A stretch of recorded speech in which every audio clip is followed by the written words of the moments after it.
5월은 가정의 달입니다. 하나님의 축복이 우리 온 교우들에게 함께 하시길 바랍니다. 1년 12달 가운데 어느 한 달도 없어서는 안 됩니다. 그 어느 한 달도 없으면 한 해가 구성되지 않습니다. 추운 1월도 있어야 하고 무더운 8월도 있어야 합니다.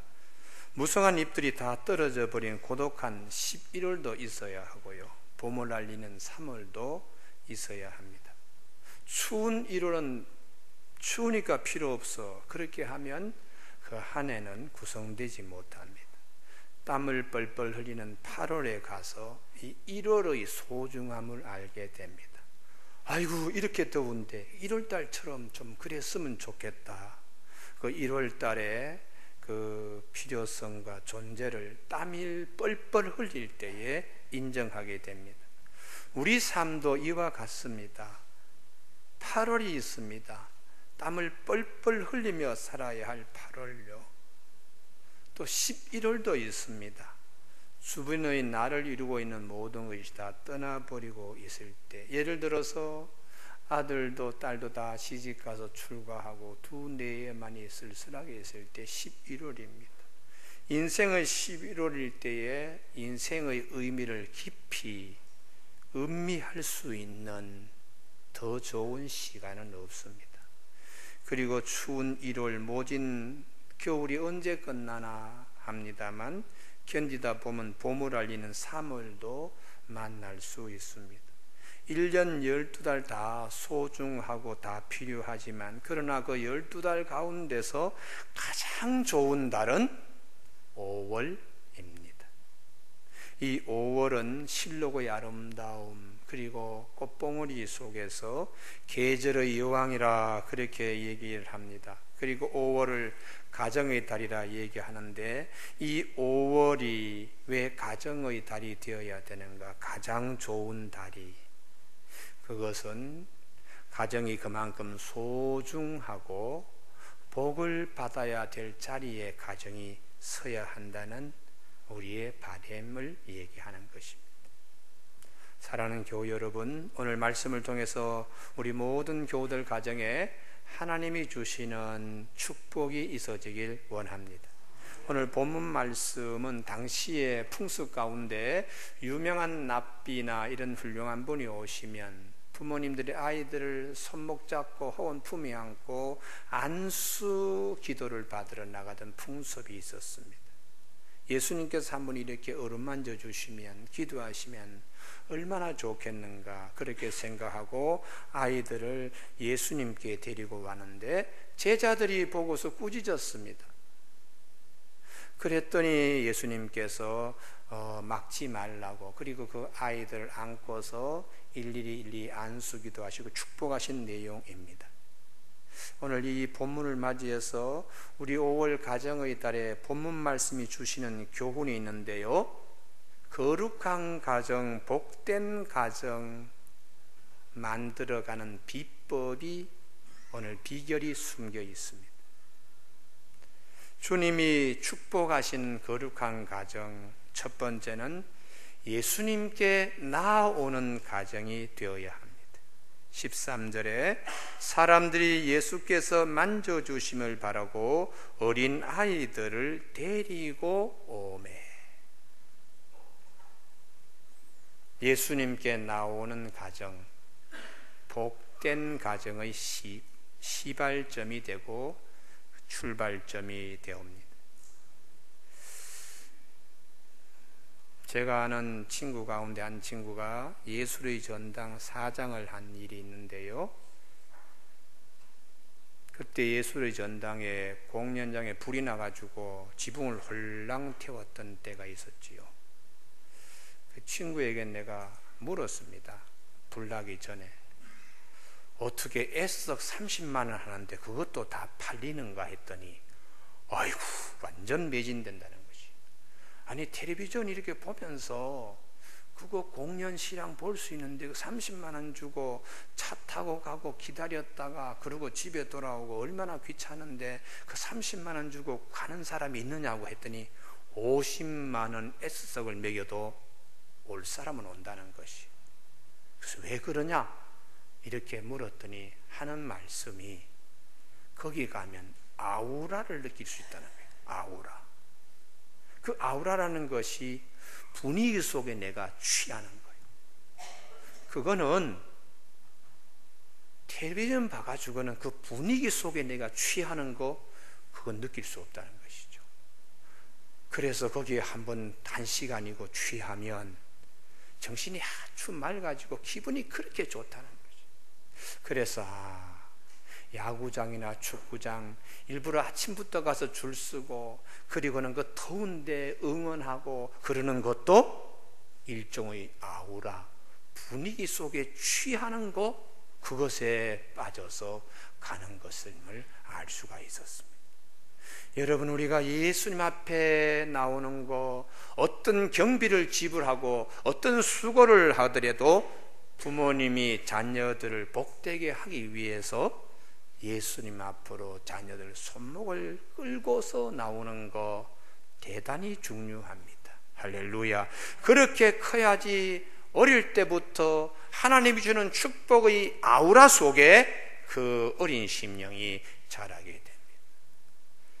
나중에 철이 들어가지고 교회 오면 뭔가 어색하고 불안하고 그렇게 적응하지 못하는 분들이 들어 있습니다.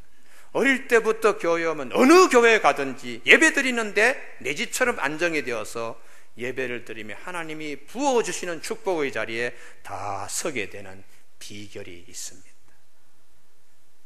제가 설교 준비를 하고 묵상을 하기 위해서 교회 주변을 산책을 하는데요,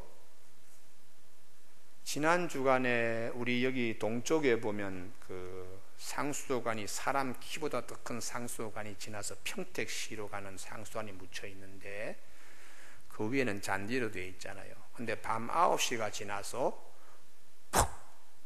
퍽! 이런 소리가 나더라고요.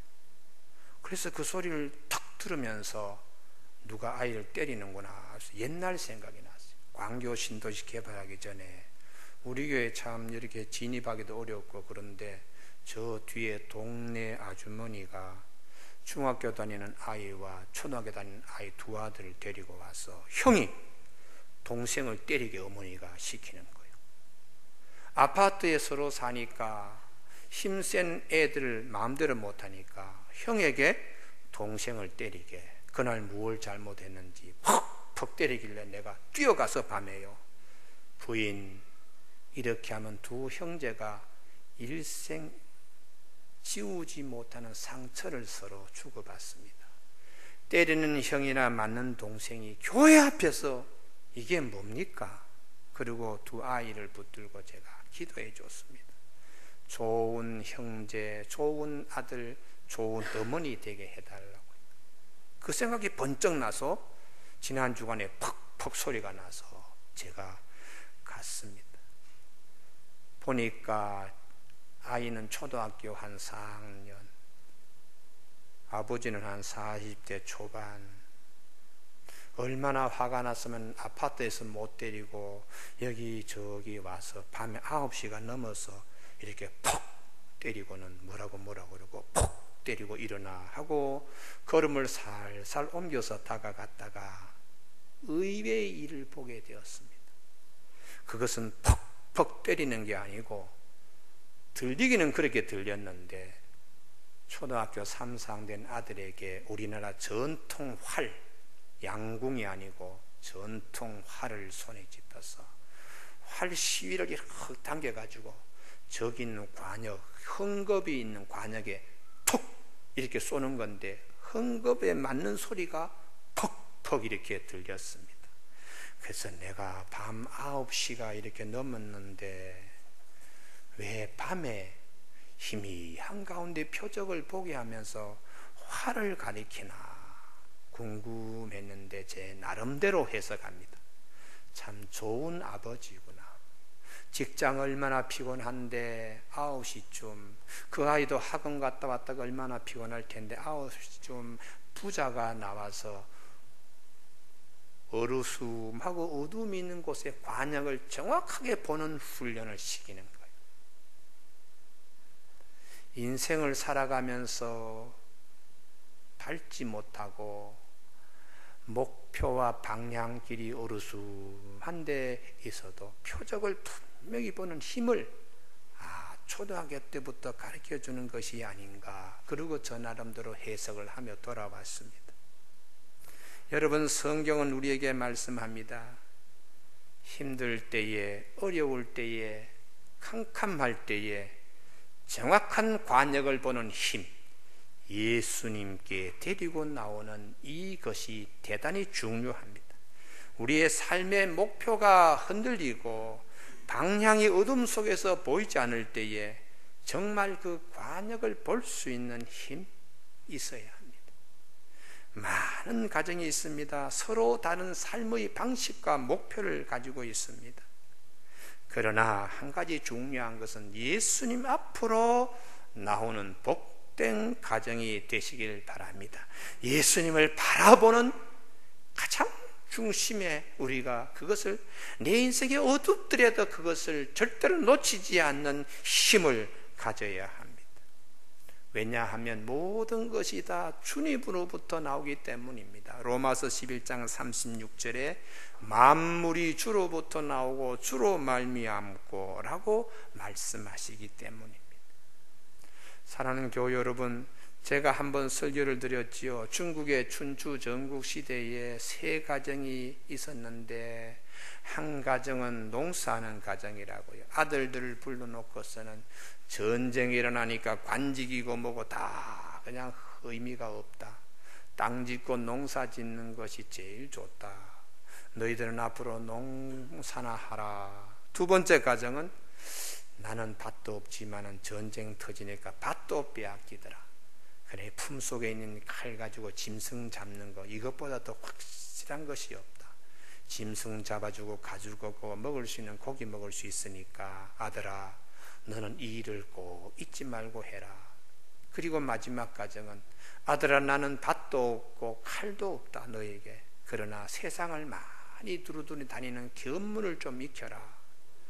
전쟁통에 3가정이 그렇게 전쟁통을 피해 나왔는데 전쟁이 끝나고 첫 번째 가정은 그 아들이 아버지를 이어서 농사꾼으로, 2번째 가정은 아버지를 이어서 백정일을, 3번째 가정은 아버지의 말씀을 듣고서는 세상에 이것저것 많이 경험하고 그 나름대로 지식을 쌓아서 유명한 연설가 소진이 되었습니다. 사랑하는 교우 여러분, 예나 지금이나 마찬가지입니다. 내 자식들을 생각하여 어떤 일을 넘겨주고 남겨주기를 원하십니까?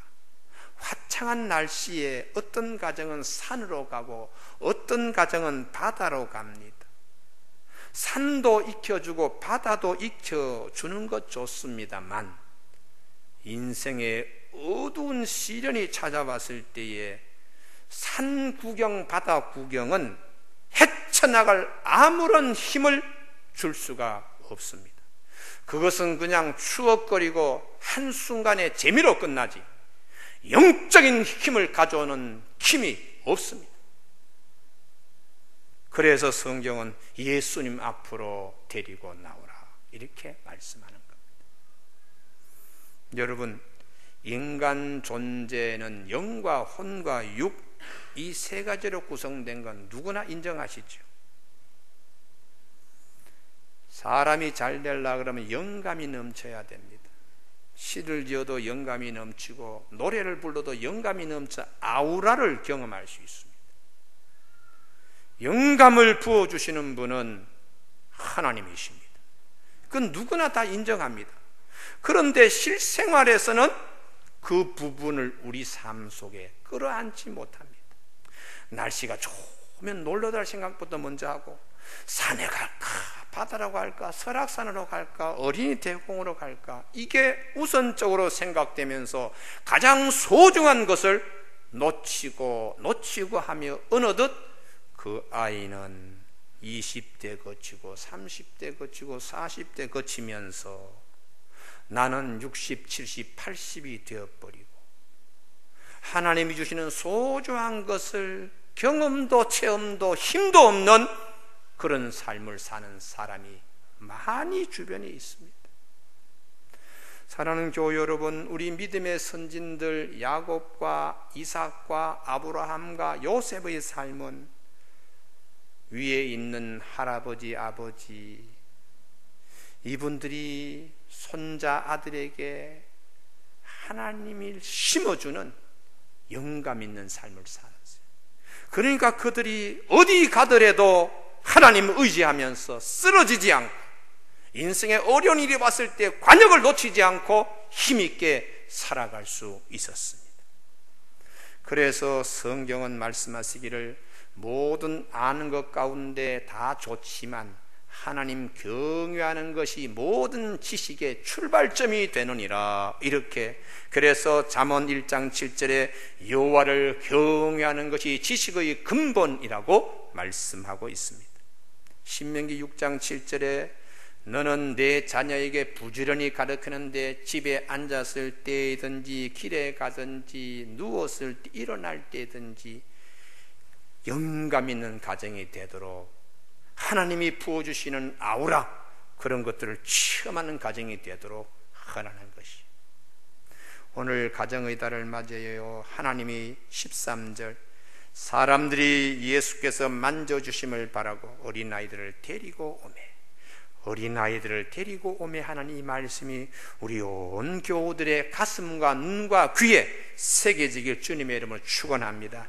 말씀이 살아서 역사해야 됩니다. 두 번째 단계가 있습니다. 예수님 앞에 올 때 제자들이 꾸짖었습니다. 시험 받는 거죠. 시험 드는 일이 찾아왔습니다. 그래도 예수님께 나오는 걸음을 멈칫하지 말아야 합니다. 13절 하반절에 어린아이들을 데리고 오매 제자들이 꾸짖거늘. 아마 제자들은 이렇게 생각한 것 같아요. 예수님이 바쁜 일정을 있는데 아이들 부뚝을 일일이 안수기도 하면 지체할 수 없는데 왜 그렇게 지체하게 만드느냐, 아이들 데리고 오지 말고 예수님 지금 바삐 가셔야 된다는, 아마 이런 생각들을 했는지 그렇게 꾸짖었던 것 같아요. 그러나 이 아이들의 부모 거기서 걸음을 뒤로 돌리지 않았습니다. 그냥 묵묵히 그걸 들으면서 예수님 앞으로 와서 아기들에게 다 안수기도 받게 했어요. 이게 믿음 생활에 대단히 중요합니다. 진정한 가치를 내가 알면 중간에 흔들리지 않습니다. 마태복음 14장에 예수님께서 물 위로 걸어오실 때에 제자들이 유령이라 그러잖아요. 그때에 예수님이 내다 안심해라. 그때 베드로가 정말 주님이십니까? 그러면 나로 하여금 물로 걸어오게 하십시오. 오라! 베드로가 배에서 내려서 물 위로 몇 발짝 걸어가다가 바람이 확 불면서 풍랑이니까 그냥 물속에 빠지면서 주님 나를 건져 주십시오. 주님이 믿음이 적은 자여 왜 의심했느냐? 초점을 놓치는 것.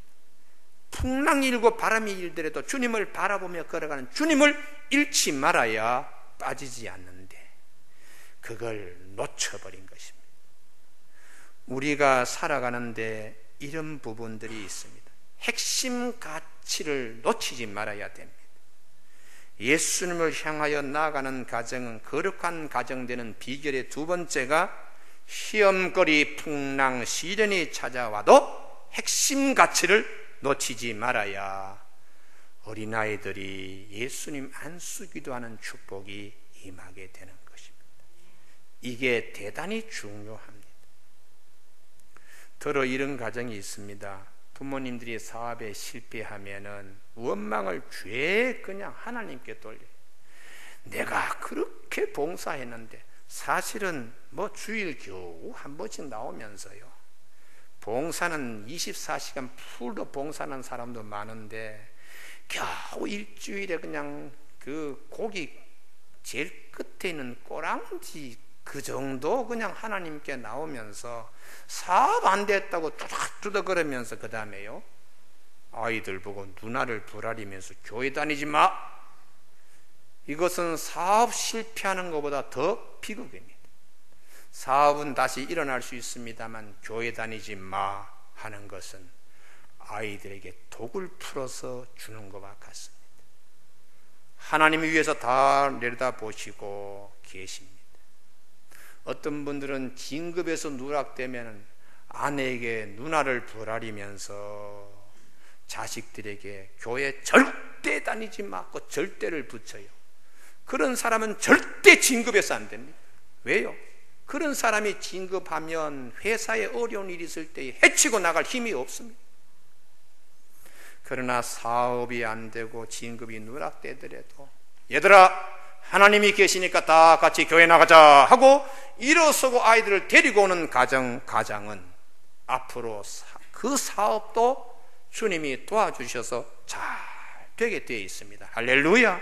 그런 분은 이번 진급에서 누락되어도 다음에는 반드시 승진하게 되어 있습니다. 그건 하나님께서 도와주시기 때문입니다.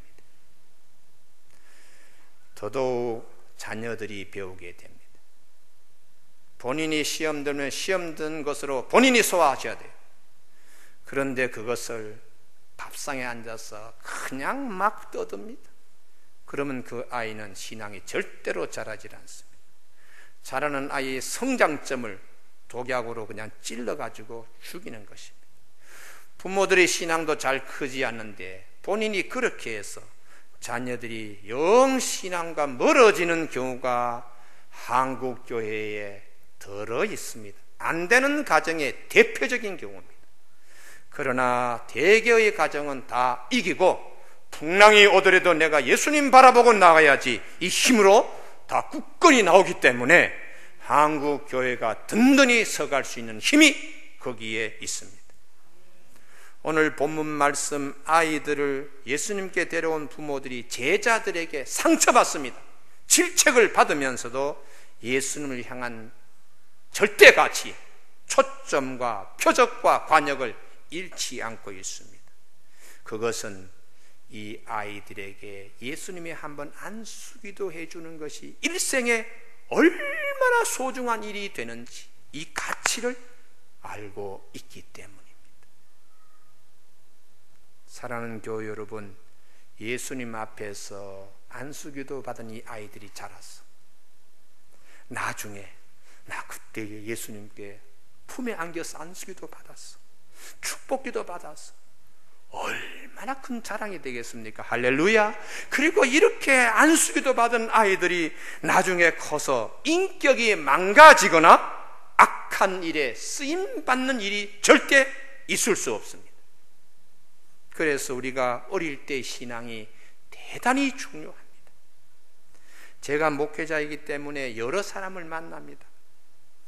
목사님, 제가 지금은 열심히 신앙생활을 하지 못하지만 어릴 때 내 고향 교회에서 여름 성경학교, 크리스마스, 그리고 주일날 교회 마당에 뛰어놀던 그 추억이 얼마나 좋은지 몰라요.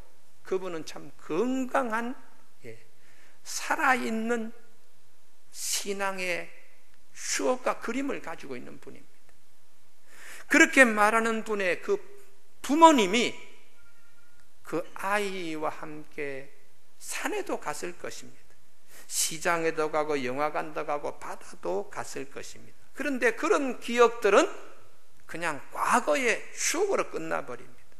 그러나 어릴 때에 교회 마당을 밟고 신앙생활한 것은 불씨로 남아서 나중에 어디 가더라도 해외에 나가 있더라도 항상 그것이 힘이 되어서 굳게 설 수 있는 이 귀한 능력이 거기서 나오는 거예요. 할렐루야. 그래서 우리가 주일날 아이들 데리고 교회 와서 주일학교 맡기고 나는 신앙생활 열심히 하지 못하지만 이 손자는, 이 손녀는, 이 아들은 앞으로 크게 쓰임받도록 하면서 할아버지가 데리고 오고 부모님이 데리고 오는 이유가 거기에 있습니다. 내 영혼아 잠잠히 하나님만 바라며 나의 구원이 그에게서 나오는도다. 오직 그만이 나의 반석이시요 나의 구원이시요 나의 요새이시니 내가 크게 흔들리지 아니하리로다. 나의 영혼아 잠잠히 하나님만 바라라. 물은 나의 소망이 그로부터 나오는도다. 그렇게 말씀합니다. 마지막 세 번째, 거룩한 가정이 되는 데에 시련 극복 뒤에는 반드시 주님의 축복이 있다는 믿음을 가져야 합니다. 오늘 제자들이 꾸짖었습니다. 상처받고 시련이 있었습니다. 그러나 이들의 부모들은 아이들을 안고 예수님 앞으로 나왔어요. 그러자 예수님께서 15절에 너희에게 이르노니 누구든지 하나님 나라를 어린아이와 같이 받들지 않는 자는 결탄코 그것에 들어가지 못하리라 하시고, 그 어린아이들을 안고 그들 위에 안수하시고 축복하시니라. 시련 시험 뒤에 오는 기쁨입니다. 여러분, 우리 교우들 가운데 이 축복이 있기를 바랍니다. 어려움을 극복하고 난 다음에 주님이 직접 주시는 축복의 자리요, 이 믿음이, 그래서 부모들이 감당해야 될 몫이 있습니다. 오늘 본문 말씀에 누구든지 하나님 나라를 어린아이와 같이 받들지 않는 자는, 어린아이들은 잘 받아들여요. 하나님 나라, 하나님의 지배하심, 이렇게 잘 이게 수용하는, 잘 받아들이는 이런 자가 되어야 천국 들어갈 수 있다고 말씀하십니다. 이게 순수함입니다. 부모님은 꾸중 듣고 야단 맞지만 아이들은 별로 상처받지 않아요. 이게 순수하기 때문에, 어떻게 보면 천진난만하기 때문에, 천진무구하기 때문에 가질 수 있는 힘입니다. 사랑하는 교우 여러분, 어른들은 한마디 말에 오래 상처를 가지고 서로 발목을 잡고 그냥 그러면서 힘들게 삽니다만, 아이들은 금방 잊어버리고 그냥 그 스쳐가게 이렇게, 이게 아주 영적 생활에 중요합니다. 그래서 오늘 본문에 어린아이들, 부모는 야단 맞습니다. 그러나 그 부모의 가슴에 손에 있는 아이들은 아무런 것처럼 생각하지 않고 그냥 끌려서 예수님께 오는 거예요. 이게 우리 육과 영의 관계입니다. 육신의 힘듦이 많이 있어도 내 안에 영은 어린아이처럼 이렇게 되어야 해요. 아무런 것 없이 그 영 속에서 하나님을 보게 되는 겁니다. 할렐루야. 이걸 육신의 일을 가져와가지고 영적인 가지고 결합하니까 이게 전진이 없는 거예요. 오늘 3부 예배 참석한 교우 여러분, 하나님 은혜의 세계 아우라를 경험하고 성령 체험을 경험하고 하나님 주시는 그 분위기에 젖을 수 있는 방법 중에 아주 귀한 말씀이 있어요. 어린아이와 부모와 어린아이와 같이 되면 하나님의 역사를 경험하게 되는 것입니다. 이게 스쳐 지나가게 하는 힘이에요. 그런데 어른들은 딱 섭섭한 얘기 들으면 발목 잡고 본인이 오래 그냥 마지막 뿌리를 붙들듯이 그러다 보니까 성령 체험 못합니다. 그러나 하나님께서 우리 영을 아무렇지 않는 것처럼 스쳐 지나가게 하는 어린애의 마음을 주는 거예요. 그때에 하나님의 은혜를 입을 수가 있습니다. 할렐루야. 예수님이 어른들에게 안수기도 하지 않았습니다. 우리 육에게 안수기도 하지 않습니다. 우리 영의 축복을 받아야 됩니다. 어린아이처럼. 구약 성경에 요시야 왕이 있는 열왕기하 23장인데요. 요시야 임금이 유대의 마지막 선한 왕으로, 요시야 왕이 죽고 난 다음에 유다 나라가 급속히 무너집니다. 마지막 이분이 한 가지를 잘못했어요. 남쪽에 이집트 세력이 힘을 길러가지고 저 북쪽에 있는 아시리아, 아수르 쪽으로 힘을 몰아서 오는데 그냥 스쳐 지나가게 하면 됐어요. 근데 이 본인이 굳이 무깃도라는 곳에 나가서 버티고 섰다가 애굽의 왕 바로누그에게 전사하고 말았습니다. 여러분, 이게 어리석은 일이죠. 환난과 시련이 왔을 때에, 육신의 어려움이 왔을 때에 스쳐 지나가게 하는 우리 영적 비결, 여기에 탁월한 사람이 다윗입니다. 다윗이 시편 57편 1절에 내 영이 주께 피하되 주의 날개 그늘 아래서 이 재앙들이 지나가기까지 하리이다. 주님의 날개 아래가 아닙니다. 주님의 날개 그늘 아래입니다. 그러니까 주님과 다윗 사이는 아주 멀리 있을 수 있습니다. 구름이 있으면 구름 밑에 있는 이렇게 햇빛을 가릴 수 있는 것처럼 주님의 그늘 아래에서 내가 이 재앙이 지나가기까지 스쳐 지나가는 다윗의 영적 지혜이지요. 사랑하는 교우 여러분, 오늘 이제 말씀을 매듭 짓습니다. 거룩한 가정 세워져 가는데 첫 번째 비결은 예수님께 아이들을 손목 잡고 나오는 것. 이것보다 더 아름다운 그림은 없습니다. 두 번째에 시련이 왔어도 초점을 잃지 않습니다. 할렐루야. 그것은 시련 뒤에 주님이 주실 축복이 기다리고 있습니다. 오늘 삼배예배 참석한 우리 교우들의 손과 발과 가슴과 품이 주님 앞으로 아이들을 데리고 오는 그 부모님의 손과 발과 품이 되기를 주님의 이름으로 축원합니다. 기도하시겠습니다.